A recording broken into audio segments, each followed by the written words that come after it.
It's really developing humans, having humans join a movement to help others, not expecting anything but to give a lot, and the return is not important. Their agenda is not for us to just know about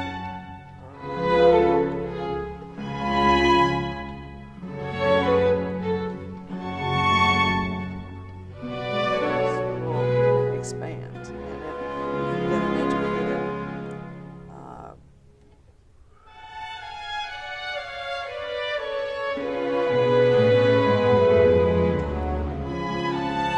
there's a genuine, let's get together, let's talk,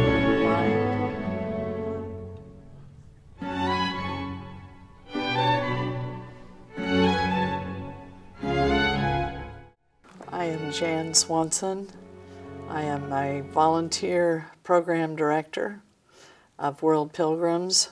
I'm part of a program called Interfaith Initiatives, and I'm basically involved in the interfaith world of Atlanta.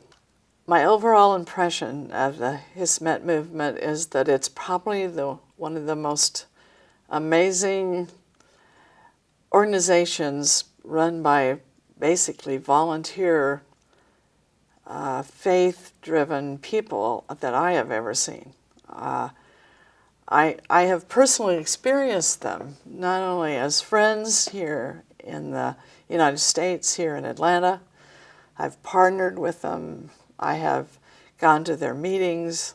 I have gone to a fair or two. I've gone to dinners where they've pulled together almost every amazing person in Atlanta to hear an amazing speaker. I've learned so much from them through their programs that they have on education. But they're so well-rounded. We're learning about art, and we're learning about education, and we're learning about politics a little bit of Turkey, and just they've done a wonderful job of sharing what they can tell us about Turkey. They don't mince words about answers, but I've never seen a group of so many volunteers that are so well balanced in their lives and who are faithful people, obviously, of Islam, but they're actually living out their faith. They are what I would hope any of my friends would be like, but this group stands out. They're volunteer service people who are interested in really connecting with humans. It doesn't matter whether the human is a Jew or a Christian or a Muslim or an atheist or whomever. They're kind, they're wanting to connect, they're connecting through the head, through the heart. We can just be friends together and learn from one another, and they're fully accepting of whatever Americans they've run into here. This is civic volunteering, but it's more than that. It's not what you would find in too many environments of humans volunteering. These are people who are very dedicated, with a vision that is working towards an end result of all of us living cooperatively together in peace. And that is, I think that sets them apart, actually. They are fully involved in interfaith work in the city of Atlanta. They are fully interested in relating to us. Their agenda is not for us to just know about Turkey or about people who are in their movement.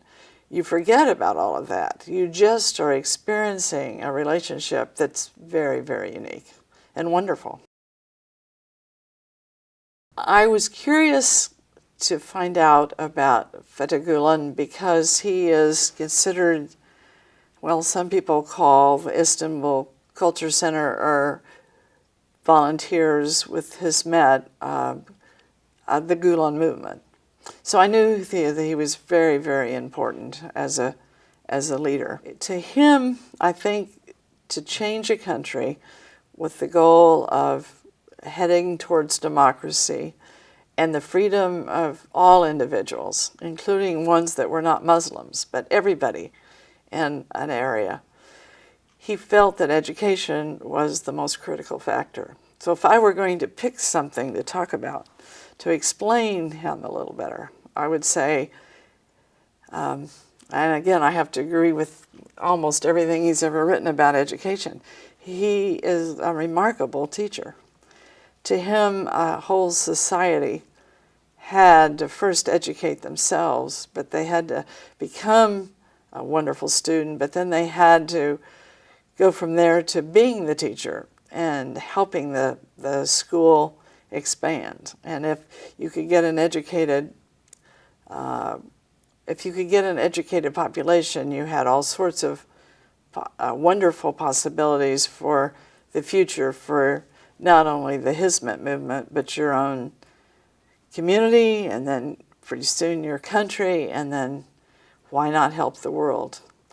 Which is probably the second thing that's just remarkable about him. Before you can help the world, first, as he would say, you have to help yourself so that you're ready to be able to give. If you didn't have the philosophy that all human beings were worthy of your knowing them and respecting them and loving them in the end, then you couldn't go out into the world. You would be selfishly doing it. But his attitude is that interfaith work, it's not helping Muslims, it's helping everybody with no expectation in return. That's what I think sets Fethullah Gulen as a leader apart from everybody. It's really developing humans, having humans join a movement to help others, not expecting anything but to give a lot, and the return is not important. You do it because it's the right thing to do, and you do it with a philosophy that is very deeply involved in the faith world, not the theology, but the faith of virtues and morals and ethics, and a vision of how then, when you accept everybody as part of your life pattern, and you want to help them when they're in trouble, and you can get a movement of people who are volunteers, not paid, but just will give back more than they expect to give out of life for the betterment of the common good. I mean, that to me is just truly remarkable. It's not found in too many other civic organizations. People give, but I don't think they give their life at the degree and the depth that I've seen in this group of people. I think to represent Islam, a movement has to be true to the faith tenets of Islam itself, has to really take the religion quite seriously and has to take it quite deeply, has to look at it as from its moral and ethical point of view, and look at it as it is spoken, not necessarily historically, not in any of word for word, but to see how you live your life as a Muslim. And I think Fethullah Gulen not only is a Muslim, but he is a very spiritual Muslim. And I think that has affected his philosophy. I think it's affected his teaching. I think it's affected how he lives. And the depths of his spiritual side, of understanding that Islam is really a religion that faith with democracy, faith with action, faith with giving, faith with helping other people, those are all tenets of Islam. So he's not stepping out of the bounds at all. He's just living. He's living the parts of the Quran. I think the Hizmet movement is one of the earliest movements I can see to really, really want to relate and cooperate with the other. I don't think there was a judgment call about it. It was a genuine, let's get together and let's talk and find high moral grounds where we could relate to one another, and a vision for what would that do. What would happen if we could get Greek Orthodox, Armenian Orthodox, Catholics, Protestants, let's throw in the Kurds, and let's add the Turks.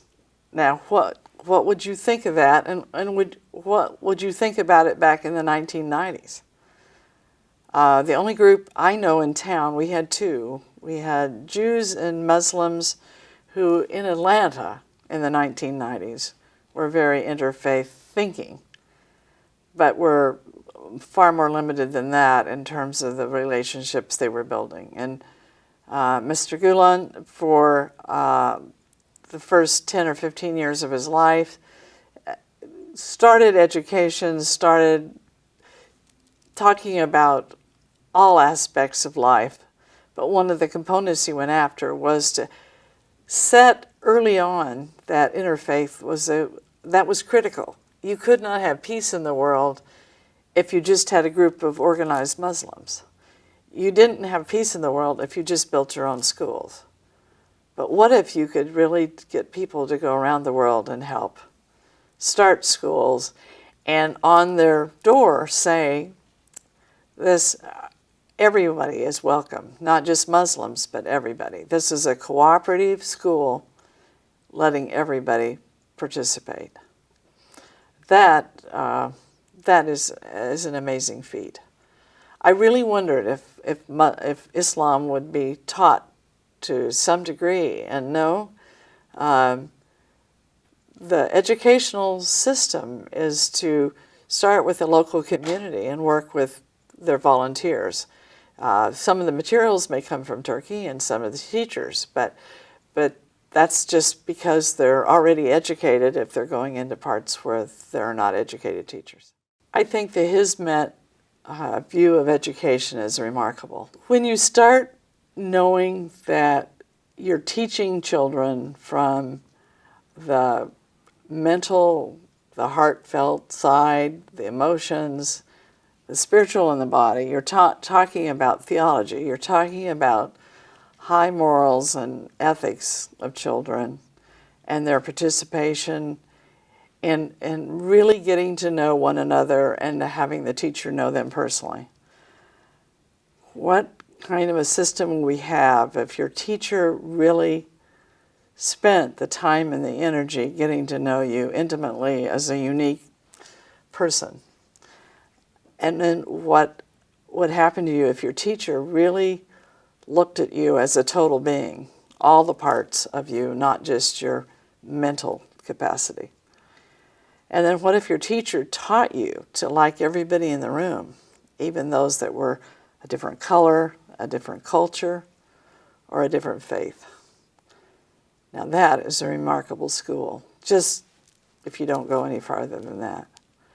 But to go into countries where you have to get into the mud. I saw a movie showing that Hizmet volunteers were some of the first to go into Bosnia after the brutal Bosnian War that lasted way too long. There were bombs every place. You had to practically track your way into a safe site to get to a place where a school could be established. And I think the Hizmet movement was one of the first groups to go into Turkey and establish schools and all the support groups for the children in war-torn Bosnia. My beliefs about Mr. Gulen is that he's a wise man. He's a spiritual man. He's a visionary. I mean, I think once you get familiar with the movement, it opens your mind and allows you to to be more accepting of other people's beliefs.